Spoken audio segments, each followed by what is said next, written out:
নমস্কার, আমি doctor Manojendra Narayan Bhattacharya, consultant ENT head and neck surgeon.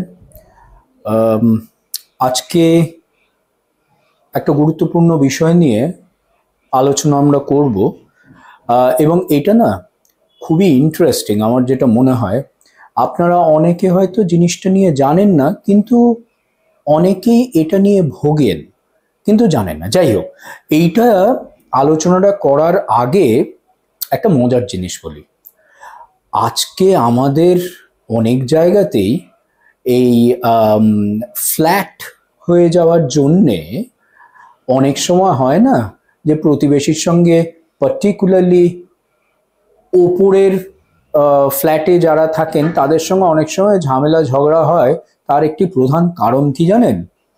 ওনাদের চৌবাচ্চার থেকে কিংবা রান্নাঘর থেকে জল লিক করে তার নিচে যারা আছেন ফ্ল্যাটে তাদের ছাদের মধ্যে দিয়ে চুইয়ে তাদের বাড়িতে চলে আসছে। হয়েছে তো? আপনারা যারা দেখছেন তাদের মধ্যে তো অনেকেরই হয়েছে। তার মানে কি, ওপরের ফ্ল্যাটে যে জলটা সেইটা ওপরের মেঝে, অর্থাৎ তলার ফ্ল্যাটে যারা আছে তাদের ছাদ, সেইটার মাঝখান দিয়ে কোনো একটা ভাবে জলটা এসে নিয়ে তলার ফ্ল্যাটের মধ্যে ঢুকে যাচ্ছে। আপনারা তো অবাক হয়ে যাচ্ছেন যে এইটার সঙ্গে আবার ডাক্তারির সম্পর্ক কি আছে। আমাদের নাকের যে ছাদ এবং ব্রেনের যে মেঝে, এই দুটো কিন্তু এক। এটা আপনাদের বুঝতে হবে। নাকটা যেটা আমাদের ভেতরে, এই নাসিকা গহ্বর কিংবা নেজাল ক্যাভিটি, এর মধ্যে যদি আমরা ঢুকে নিয়ে তার যে ওপর দিকে তাকাই, যদি যে ছাদটা যেটা দেখব, সেটা কিন্তু একটা পার্টিশন, যেটা কিনা ওপরে যে ব্রেনটা আছে এবং নাকের সঙ্গে একটা পার্টিশন। অনেক সময় কি হয় না, এই যে পার্টিশনটা আছে তার মধ্যে এমনিতেই কিছু উইক স্পটস থাকে, দুর্বল কিছু কিছু জায়গা থাকে। এই পার্টিশনটা কিন্তু একেবারে হাড় দিয়েই তৈরি। হাড়েরই ছাদ বলুন কিংবা মেঝে বলুন, এটা হাড় দিয়ে তৈরি। তার ওপরে কিছু চামড়ার লেয়ার থাকে, সবই ঠিক। কিন্তু কিছু কিছু জায়গায় অ্যানাটমিক্যালি কিংবা নর্মালি কিছু কিছু জায়গায় একটু দুর্বল জায়গা থাকে, যেখান দিয়ে উপর থেকে নার্ভ নিচের থেকে নামে, এরকম কিছু কিছু জায়গা অ্যানাটমিক্যালি দুর্বল থাকে। এই দুর্বল জায়গাগুলোতে যদি কোনো রকম ভাবে চিড় ধরে, তাহলে ব্রেন যে জলের মধ্যে থাকে, যে জলের মধ্যে ভাসে, সেইটা কিন্তু ওখান থেকে নাকের মধ্যে এসে নিয়ে পড়তে পারে এবং নাক দিয়ে সর্দির মতন সেই জলটা বেরোতে পারে। এইটাকে বলা হয় CSF রাইনোরিয়া। সি মানে সেরিব্রো, এস মানে স্পাইনাল, এফ মানে ফ্লুইড। সেরিব্রো স্পাইনাল ফ্লুইড, অর্থাৎ যে ফ্লুইড কিংবা জলের মধ্যে ব্রেনটা ভাসে, সেইটা রাইনোরিয়া। রাইনোরিয়া কথাটা এসছে রাইনো, অর্থাৎ ল্যাটিন কথা নাকের। সেই কারণে গন্ডারের দেখবেন নাক আছে এবং গন্ডারের নাম কি? রাইনোসরাস, তাই না? কেন না, নাকওয়ালা জন্তু। এটা একটা ল্যাটিন কথা। রিয়া মানে হলো জল ঝরে পড়া। তাহলে রাইনোরিয়া কি? Rhinorrhoea, CSF rhinorrhoea. আজকের বিষয় যেটা নিয়ে আমরা আলোচনা করব সেটা হলো CSF রাইনোরিয়া। এবার বোঝা গেল তো ভাড়াটে বিভ্রাট নিয়ে কেন গল্পটা আরম্ভ করেছিলাম। যাই হোক, তো অনেকেই আমাদের কাছে আসেন যারা বলেন যে অনেক সময় হঠাৎ করে ঝরঝর করে নাক দিয়ে জল বেরোচ্ছে, একটা নাক দিয়ে বেশিরভাগ ক্ষেত্রে জল বেরোচ্ছে এবং জলটা কিন্তু একেবারেই নর্মাল নাকের সর্দির মতন জল, স্বচ্ছ জল। এবং সামনের দিকে যদি ওনারা ঝুঁকে পড়েন তাহলে জলটা কিন্তু আরো বেশি পরিমাণে বেরোচ্ছে, এটা ওনারা দেখেন। অনেক সময় এটা নিয়ে ডাক্তারবাবুদের কাছে যান যে এটার কারণটা কি। প্রথম দিকে অনেকেই বুঝতে পারেন না, ভাবেন হয়তো সর্দি লেগেছে কিংবা অনেকের অ্যালার্জি হয় নাকে, তার থেকে জলটা বেরোচ্ছে। কিন্তু এইটা যখন কন্টিনিউয়াসলি হতে থাকে তখন তারা বোঝেন যে কিছু একটা সমস্যা দেখা দিয়েছে। ডাক্তারবাবুর কাছে যান। ডাক্তারবাবুরা তখন কি করেন? দু তিনটে জিনিস করেন। আমরা জিজ্ঞাসা করি কতদিন ধরে হচ্ছে, এই জলটা যে বেরোচ্ছে এটা কি কন্টিনিউয়াস বেরোচ্ছে না মাঝে মধ্যে বন্ধ হয়ে যাচ্ছে, মাঝে মধ্যে বেরোচ্ছে।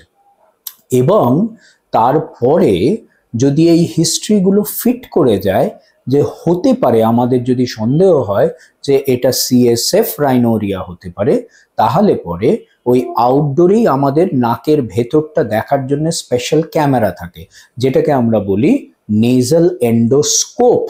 এইটা দিয়ে আমরা নাকের ভেতরটা দেখি। ও, এই বলাতে আমার একটা জিনিস মনে পড়লো যে এন্ডোস্কোপি, এন্ডোস্কোপি নিয়ে আমাদের একটা ভয় আছে। এন্ডোস্কোপি মানেই হচ্ছে হলো একেবারে মুখের মধ্যে দিয়ে, গলার মধ্যে দিয়ে, পেটের মধ্যে আমাদের দেখা, তার মানেই নাকি এন্ডোস্কোপ, এরকম একটা ভুল ধারণা আছে, কিন্তু একেবারেই নয়। এন্ডোস্কোপটা কথাটাকে যদি আমি এই শব্দটাকে যদি বিচ্ছেদ করি, এন্ডোস্কোপি, এই দুটো আলাদা আলাদা কথা। এন্ডো মানে ভেতর, স্কোপি মানে দেখা। তাহলে যে কোনো ক্যামেরা দিয়ে যদি এক একটা জায়গা আমাদের গহ্বরগুলো, যেগুলো ফুটোগুলো আছে তার মধ্যে দিয়ে যদি দেখা হয়, সেটাকে আমরা এন্ডোস্কোপি বলি। নাকের ভেতরে আমরা যদি দেখি সেটাকে আমরা বলি নেজাল এন্ডোস্কোপি। আমরা মুখের মধ্যে যদি দেখি তাহলে পরে ওরাল এন্ডোস্কোপি, গ্যাস্ট্রো এন্ডোস্কোপি আমরা বলি। ইভেন অনেক সময় আপনারা দেখবেন কোলোনোস্কোপি করে, তার মানে পায়খানার রাস্তা দিয়ে ওই জায়গা দিয়ে এন্ডোস্কোপ ঢুকিয়ে নিয়ে দেখা হয়, তো সেটাও এন্ডোস্কোপি। কানের মধ্যেও কিন্তু এক রকমের ক্যামেরা দিয়ে দেখা হয়, ওটাকে বলে ওটো এন্ডোস্কোপি। তাহলে এন্ডোস্কোপি নিয়ে কিন্তু ভুল ধারণা রাখবেন না। যাই হোক, আবার ফিরে আসি আমাদের আলোচনার বিষয়ে। নাকের মধ্যে আমরা নেজাল এন্ডোস্কোপ দিয়ে নিয়ে নাকের ভেতরটা দেখি, এবং অনেক ক্ষেত্রেই আমরা দেখতে পাই যে নাকের ছাদে কোথার থেকে লিকটা হচ্ছে সেই জায়গাটা আমরা চিহ্নিত করতে পারি। অনেক সময় কিন্তু চিহ্নিত আমরা করতে পারি না। যাই হোক, করতে পারলেও করতে না পারলেও তারপরে আমরা স্পেশাল একটা টেস্ট করি। কি টেস্ট? সেই টেস্টটা হচ্ছে হলো একটা ছবি। সেই ছবিটা আমাদের এই যে সিএসএফ মানে শিরদাঁড়ার ওখানে একটা ইঞ্জেকশন দিয়ে এক রকমের রঞ্জক ঢুকিয়ে দেওয়া হয়, একটা ডাই ঢুকিয়ে দেওয়া হয়, এবং সেইটা কিছুক্ষণ পরে ডেফিনেটলি ওই রঞ্জকটা কি হবে, ব্রেন এবং স্পাইনাল কর্ডের চতুর্দিকে যে জলটা আছে সেটার মধ্যে রাঙিয়ে দেবে। রাঙিয়ে দেওয়ার পরে ওটাই তো আস্তে আস্তে ব্রেনের মধ্যে গিয়ে ব্রেনের চতুর্দিকে যে জলটা আছে তার সঙ্গে মিশে তারপরে ওটাই আবার ফুটোটার মধ্যে দিয়ে নাকের মধ্যে এসে পড়বে। সেই জন্যে ওই রঞ্জকটা দেওয়ার কিছুক্ষণ পরে এক ধরনের এমআরআই করা হয় কিংবা সিটি করা হয়। এই পরীক্ষাটার নাম সিটি সিস্টার্নোগ্রাফি। আমরা সিটি সিস্টার্নোগ্রাফিটাই প্রেফার করি প্রাথমিক দিকে, কারণ সিটিটা করলে পরে আমরা এটা বুঝবো যে ওই জলটা নাকে আসছে কিনা। সেটা আমরা এমআরআইও বুঝতে পারবো, কিন্তু সিটিতে যেটা অ্যাডেড আমাদের আরো ইনফরমেশন, যে তথ্য আমাদের দেবে, সেটা হচ্ছে হলো যে হাড়ের কোন জায়গাটা চিড় ধরেছে, এটা কিন্তু সিটিতে ভালো বোঝা যায়। হাড়ের ছবি সিটিতে ভালো বোঝা যায়, এমআরআই অত ভালো বোঝা যায় না। সেই জন্য যদি একটা টেস্ট করতে হয় তাহলে সিটি সিস্টার্নোগ্রাফি করে নিয়ে আমরা মোটামুটি একটা ধারণা করে নিতে পারি যে এক্স্যাক্ট লোকেশনটা কোথায়, যে জায়গাটায় চিটটা ধরেছে এবং জলটা আসছে কিনা। তার সঙ্গে আর একটা জিনিস আমরা করি, সেটা হলো সামনের দিকে ঝুঁকে পড়ে পেশেন্টকে বলি, একটা পাত্র দিই, স্টেরাইল পাত্র, যার মধ্যে ওই জলটা কালেক্ট করে আমরা একটু ল্যাবরেটরি পরীক্ষার জন্যে পাঠাই, এবং ল্যাবরেটরি পরীক্ষাতে বিটা ট্রান্সফারেন্ট বলে একটা পরীক্ষা হয়, সেটা করে নিয়ে আমরা দেখি যে ওই জলটা সিএসএফ কিনা। অনেক জায়গায় বিটা ট্রান্সফারেন্ট করা যায় না, তখন একটা বায়োকেমিক্যাল টেস্ট ওখানে ওই জলের প্রোটিন এবং গ্লুকোজের সংখ্যাটা দেখে নিই এবং সেল টাইপের সংখ্যাটাও দেখে নিই আমরা ঠিক করি যে হ্যাঁ এটা সিএসএফই হতে পারে। তাহলে দুটো জিনিস কি করলাম? প্রথম কথা, আমরা জলটাকে দেখে নিলাম পরীক্ষা করে যে এটা সিএসএফ কিনা যেটা নাক দিয়ে বেরোচ্ছে, এবং এক্স্যাক্টলি কোথায় চিটটা ধরেছে যেখান দিয়ে বেরোচ্ছে এটাও আমরা চিহ্নিত করে নিই। করার পরে এটার কিন্তু চিকিৎসা হচ্ছে হলো সার্জারি। আমি কেন এটা নিয়ে আলোচনা করলাম? আপনারা তো বলতেই পারেন এটা তো ব্রেনের জল নাকে আসছে, তার মানে নিউরোসার্জনরা এটা করবে। ঠিকই বলেছেন, কিন্তু এখন আমাদের, আপনি শুনে থাকবেন ইএনটি হেড অ্যান্ড নেক সার্জনরা অনেক কিছুই করছে, ইভেন নাকের মধ্যে দিয়ে ব্রেনে গিয়ে নিয়েও আমরা সার্জারি করছি এন্ডোস্কোপির দ্বারা। তো এই সার্জারিটা আমরাও করি এন্ডোস্কোপির দ্বারা। আমার ছাদ যদি ফুটো হয় তাহলে আমার ওপরে গিয়ে নিয়ে ছাদ যদি ওটাকে সারাই, আমরা আমার ছাদে গিয়ে ওপর থেকেও করতে পারি, কিংবা আমরা নিচ থেকেও আমাদের ছাদটার সারাই করতে পারি। তো আমরা যেটা করি এইটার রিপেয়ার কিংবা এটাকে ঠিক করা, মেরামতি করা, আমরা নিচ থেকে গিয়ে নাকের ছাদটার রিপেয়ার করি। আমরা এন্ডোস্কোপিক সার্জারি করে নিয়ে যে জায়গাটা চির ধরেছে সেই জায়গাটা নানাবিধ উপায় আছে, নানাবিধ টেকনিক আছে, সেই টেকনিকের দ্বারা ওই জায়গাটার চিরটাকে আমরা আবার সিল করে দিই। সিল করার জন্যে নানাবিধ পেটের চামড়ার ঠিক নিচের থেকেও যে ফ্যাট আছে সেটাও হতে পারে, থাইয়ের থেকেও যে ফ্যাট হয় সেটা নিয়ে, এবং একটা পর্দার মতন একটা ঝিল্লির মতন জিনিস ওখান থেকে পাওয়া যায়, সেটা নিয়েও আমরা সিলটা করতে পারি।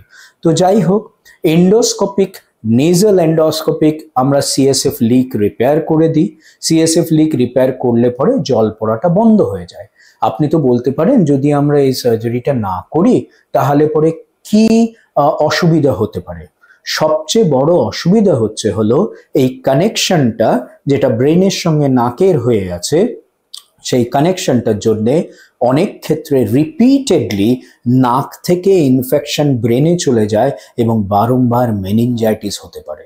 মেনিনজাইটিস রোগটার নাম তো শুনেছেন, সেটা ব্রেনের যে ওপরের পর্দা বা ঝিল্লি যেটা আছে সেইটার ইনফেকশন। ওটা একেবারেই কাম্য নয়, ওটা একেবারেই ঠিক নয়। সেই কারণে এই সিএসএফ লিক রিপেয়ার যদি হয় সবসময়ই ওটার চিকিৎসা তো প্রয়োজনীয়।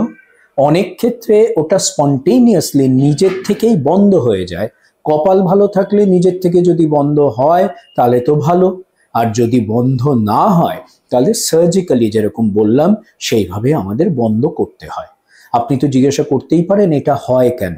হয় কেন অনেক ক্ষেত্রেই আমরা কারণটা জানি না, কিন্তু বললাম যে যেখানে উইক জায়গাগুলো আছে সেইখান দিয়ে ওই জলটা বেরিয়ে আসতে পারে, এই চিটটা ধরতে পারে। অনেক সময় ভেতরের প্রেশার যদি বেড়ে যায়, খুব জোরে নাক ঝাড়লাম, খুব জোরে হাঁচি দিলাম, কিংবা কোনো অ্যাক্সিডেন্ট হলো, হয়ে একটা ডাইরেক্টলি চোট লাগলো এবং তারপরে ভেতরে একটা চিট ধরে গেল, এইসব ক্ষেত্রে, কিংবা অনেক সময় নাকের ভেতরের কোনো টিউমার আছে সেইটা গিয়ে নিয়ে এই জায়গাটাকে ক্ষয় পাইয়ে ওখানে ফুটো করে দিল। তো নানাবিধ কারণে এই জিনিসটা হতে পারে, কিন্তু যখন জিনিসটা হয় সেটাকে আমরা বলি সিএসএফ রাইনোরিয়া, এবং এটা ট্রিটমেন্ট করে নেওয়াটা প্রয়োজনীয় এবং কাম্য। নমস্কার।